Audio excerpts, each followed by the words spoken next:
30살 딸의 손을 꼭 잡고 마주한 아드리아해는 눈부시게 푸른 자유 그 자체였습니다. 일상의 먼지를 훌훌 털어버리고 에너지를 가득 채워온 그 뜨겁고 행복했던 여름날의 기록을 시작합니다.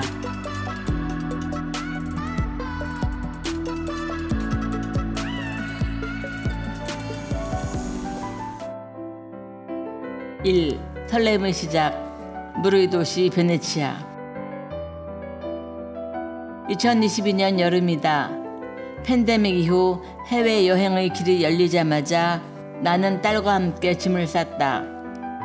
이번 여행은 단순히 구경을 가는 게 아니다. 답답했던 일상에서 벗어나 몸과 마음에 생기 넘치는 에너지를 선물하는 아주 소중한 여정이다. 루프탄자 항공으로 13시간을 날아 도착한 베네치아. 물의 도시답게 촉촉한 비가 내리는데 그마저도 우리를 환영해 주는 것 같아 마음이 들뜬다. 다음날 아침, 비 갠 뒤의 하늘은 눈부시게 맑다. 118개의 섬이 이어진 이곳을 40대에 왔을 때보다 60대인 지금 보니 훨씬 더 사랑스럽고 아름답다. 처음 이곳을 보는 30대 딸의 눈에는 세상 사람들의 다양성과 여유가 어떤 의미로 다가갔을까? 수상 택시를 타고 물살을 가르며 무라노와 브라노 섬으로 향했다. 알록달록 파스텔 톤의 집들 앞에서 딸과 깔깔거리며 사진을 찍으니 10대 소녀가 된 것처럼 즐겁다.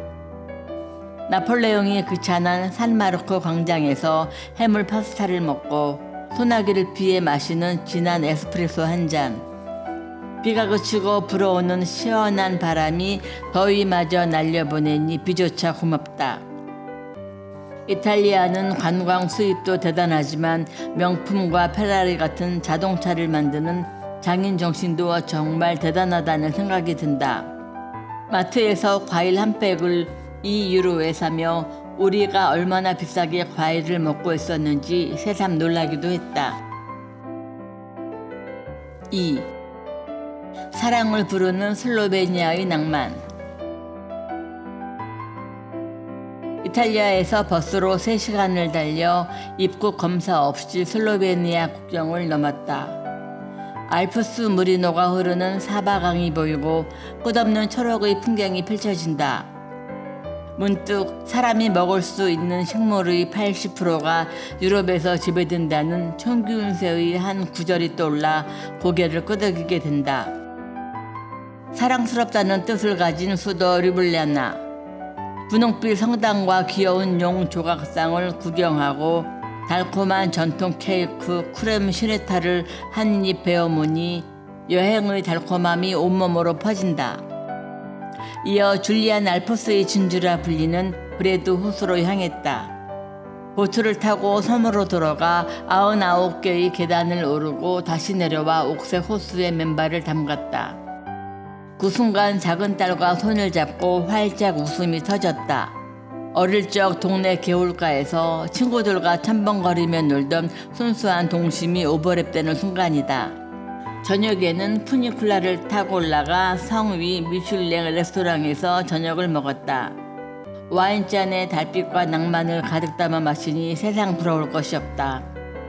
호텔로 돌아와 딸과 나란히 누워 얼굴에 팩을 붙이고 도란도란 수다를 떨다 보니 꿈결조차 달콤하다. 3. 아드리아해의 눈부신 보석들. 피란과 로빈. 다음날 도착한 곳은 슬로베니아의 마지막 여행지 피란이다. 대학까지 무상교육이 이루어지는 이 나라의 여유가 부러워진다. 아드리아해의 작은 베니스로 불리는 이곳은 빌 게이츠가 휴가철마다 찾는 곳으로도 유명하다. 15세기 고딕 양식의 주택가 좁은 골목길을 누비며 예술가들의 숨결을 느끼니 발걸음이 가볍다. 다시 국경을 넘어 크로아티아로 향한다.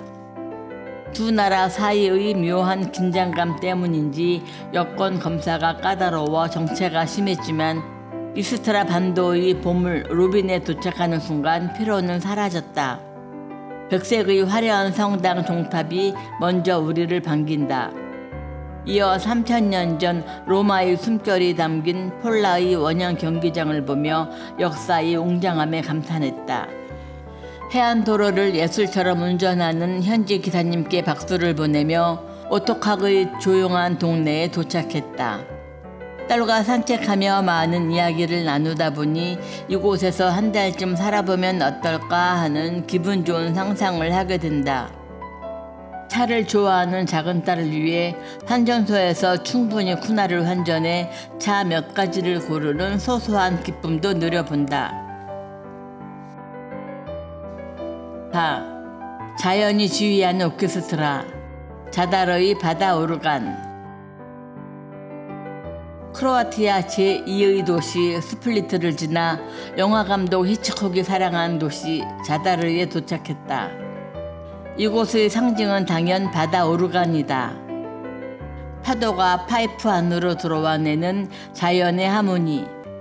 건축가 니콜라 바시츠가 만든 이 세계 최초의 오르간 소리는 마치 웅장한 오케스트라 연주 같았다.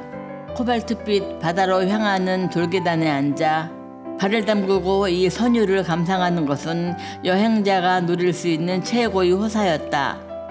대자연이 선물하는 연주를 들으며 우리는 여행이 주는 진정한 자유를 만끽했다. 이어 보스니아의 유일한 해변 도시 네움에 들러 잔잔한 바다를 보며 여유를 즐겼다.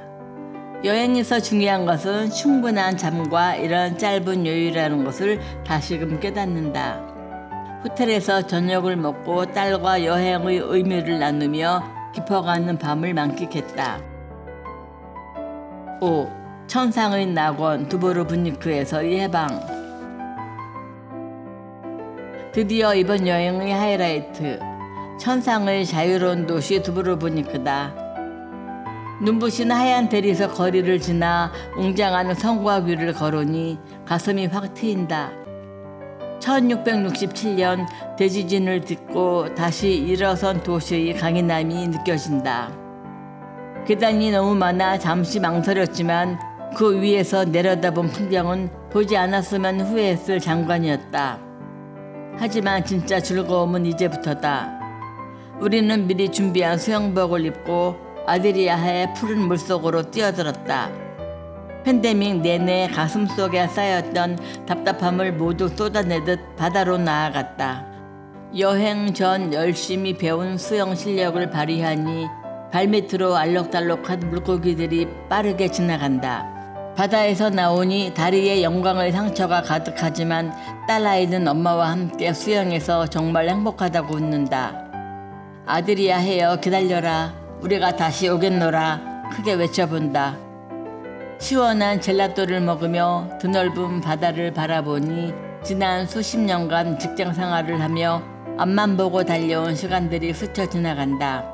그동안 해야만 했던 일로 채워진 삶이었다면 인생 2막은 내가 하고 싶은 일들로 채우겠노라 다짐해본다. 6. 여운을 남기는 마무리, 플리트 비체의 신비.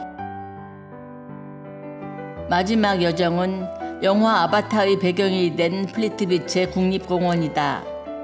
수천 년의 세월이 빚어낸 호수와 폭포들이 마치 요종이 살 것 같은 신비로운 풍경을 선사한다. 거센 비를 뚫고 트레킹을 하며 자연의 경이로움을 온몸으로 느꼈다. 꽃보다 누나 촬영지로 유명한 라스토케 마을의 조용하고 예쁜 풍경까지 눈에 담고 나니 어느덧 떠날 시간이다. 돌아오는 길 류블리아나 공항에서 비행기가 연착되었지만 괜찮다. 여행이란 때로 이런 느림을 즐기는 미학이니까. 기내에서 내가 잠을 못 잘까 걱정해 디카페인 카푸치노를 골라주는 딸의 섬세한 배려에 마음이 훈훈해진다. 2022년의 여름, 아드리아해는 나에게 단순한 관광지가 아니었다. 멈춰버렸던 일상에 열정을 불어넣어주고 진정한 자유가 무엇인지 가르쳐준 스승이었다. 이제 나는 인천공항을 향하며 스스로에게 말한다. 아드리아해, 너는 자유다.